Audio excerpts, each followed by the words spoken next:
Hey, Famagogo here. We're in the south of France in the Alps at a beautiful campground here.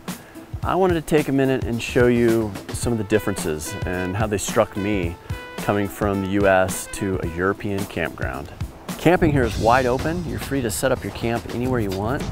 Pricing, I think we might be getting a little bit of a special rate since we're here with a kayaking festival, but €650 euros for just a regular tent campsite.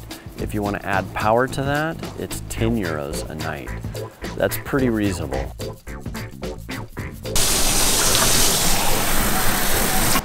So here in France, they have a campground with a whole dishwashing station, and we come and bring all of our dishes here to save water in the van.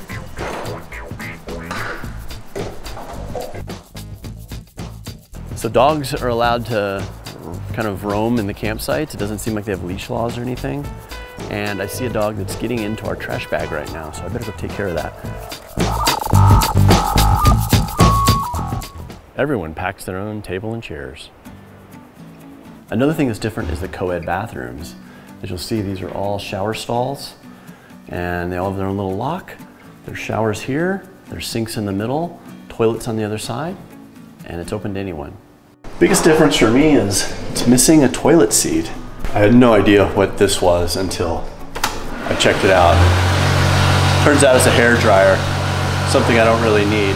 Each one of these camping rows services maybe 10, 15 different campsites, has one of these poles at the end of the aisle. It has a simple faucet. You push the button, water comes out for 10 or 15 seconds, and that's all you get. So you keep hitting the button to fill things up. This makes it a little bit of a challenge to fill up a larger tank in a van like ours. We're always looking for a faucet that we can turn on that we can attach our hose to, and they've been a little hard to find. As you can see here, these guys brought their own table and little stools because there are no picnic tables.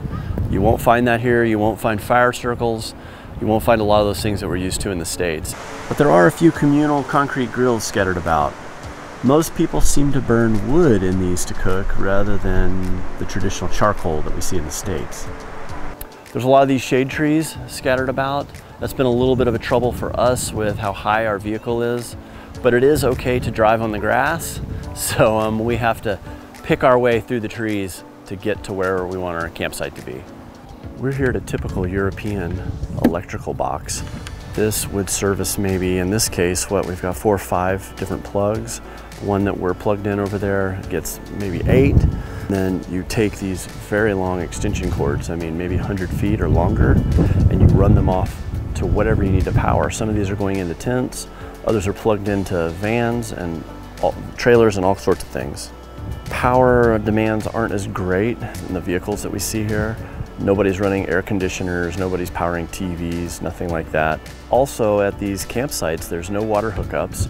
There is community water, but there's no water or sewer hookups right at the sites. Here's your typical European dump station. Now this is, I think, primarily used for gray water. You drive your vehicle over this pan, there's a drain down the middle. Try to line up your dump valve as much as you can. Pull the plug, hopefully it all goes into the drain. Off you go. Seems like it works. I don't know if it's quite as tidy as we're used to in the States, but these are what you find. I'm seeing these on highway rest areas. I'm seeing them obviously in campgrounds and all kinds of other places. You'll find the opportunity to dump gray water.